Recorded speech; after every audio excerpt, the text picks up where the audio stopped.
and welcome to the video. I have made Infinite Minesweeper in Minecraft, and you might be wondering, what the hell am I going on about? What's Infinite Minesweeper? This is Infinite Minesweeper, and I'm not joking when I mean infinite. It automatically generates tiles on the outside edge until the absolute infinite depths of Minecraft, until you get to where it actually breaks down as a game itself. I'm not going crazy, you're going crazy. So yeah, that is what I've been up to, and you might be wondering, how crazy is this design?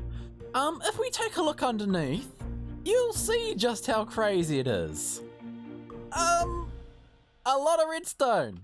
Just a little bit of a lot of redstone that's going on underneath here. Now you might be wondering, can I actually play this since you've completed the design?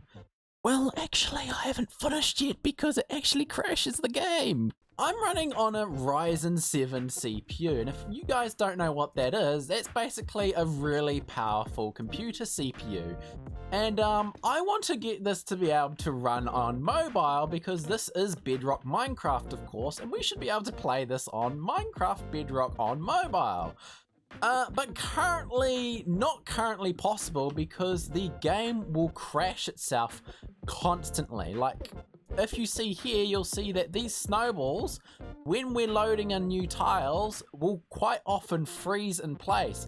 And sometimes that lag gets so bad that when it loads in these tiles, it crashes the game. And I'm on a Ryzen 7 CPU, so if it's crashing my game, I don't want your devices exploding when you play this game. I need to do a lot of optimization work and a lot of work to get this up and running stably, and to do that I need to make the redstone a lot more smaller for the single tiles, and also smarter in how I use it, and also do a lot of lag reduction work.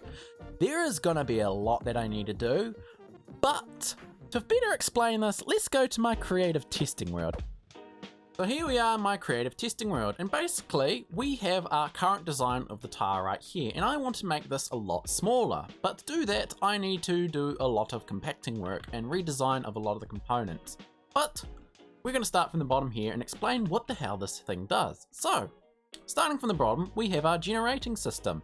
And basically it's a system where it counts down items out of a barrel into a hopper, and then we take that input into a redstone line, which then sets up in two different stages. The first stage here is the randomizer, and it takes that signal up into the system and then activates the randomizer, which sets it into different states. We have the next stage, which is the generating stage, and basically it activates this generator at the bottom here. And basically what that does is it checks if there's tiles around it, and if there isn't, it loads tiles. And basically what a tile is the entire system itself.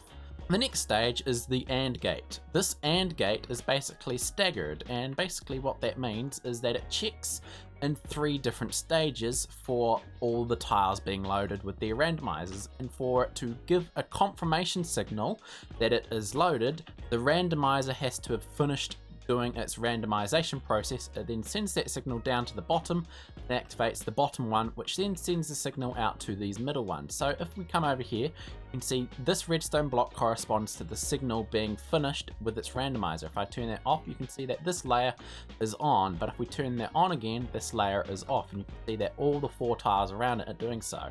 And then that sends that signal out in different stages, and it's done in such a way that it can actually collect the information out all around like so, in this grid pattern around it like so. We then have the counting system, and this counting system basically retrieves all the information from the surrounding squares and then uses that to display how many mines are surrounding. If there is none though, it then sends that signal to the next stage, which is the zero system. You can see we have the zero generating system. Over here you can see it's automatically generating the 0 tiles, and it will always open up the 4 tiles directly adjacent to it if this is a 0 tile, and you see that this one, and this one will activate, but it won't do the corners because current capabilities of the design does not allow it to happen. Now the last stage is the last important step, and that's basically the information in and out system. Basically it determines, in determining what state the game is actually set up in for the exact tile. So if it's a mine, it's sending information out. If it's not a mine, it's collecting information in. And depending on what that is, it sends that information down or up and sets up certain parts in this exact small space to set the game up correctly. And basically we have all the lines connecting to the top tile as well, which is where the player plays the game. So when the player plays the game, the information gets sent down through the system, and then it sets itself up and then comes all the way back up through the system. And if it's got a mine tile, then instead of sending information through, it then explodes the TNT around here. And this is all encased with obsidian because we do not want light from the top of the sky getting through the system, because light updates cause a lot of lag. Oh, and by the way, you can actually play this in a normal world of Minecraft. It doesn't have to be super flat, and as you can see, we have the game actually running and generating and being playable in an actually normal generated game of Minecraft, but you can see it's kind of eating into the world a little bit, and that's just normal. That's kind of how I expected it to play. So there we have it. That is what I've been working on lately, and I'm sorry that I haven't been able to make out too many videos lately. I know it's been about 60 days, but I've been a little bit busy at work, and since my YouTube is not really a full-time job for me, I do this as a hobby, I can't exactly focus on this too much. So unfortunately, you guys haven't been getting too many videos lately. So if you want to see some more content from me, do subscribe, because eventually we will get there to a point where I can actually focus a lot more on what I do here for you guys. But at the moment, work is my priority, and unfortunately you guys come second. So if you want to see more content, subscribe and share the videos around. It would really help out the channel. Anyway, that's been me. I will upload this when I have it completed to a state that I'm happy with.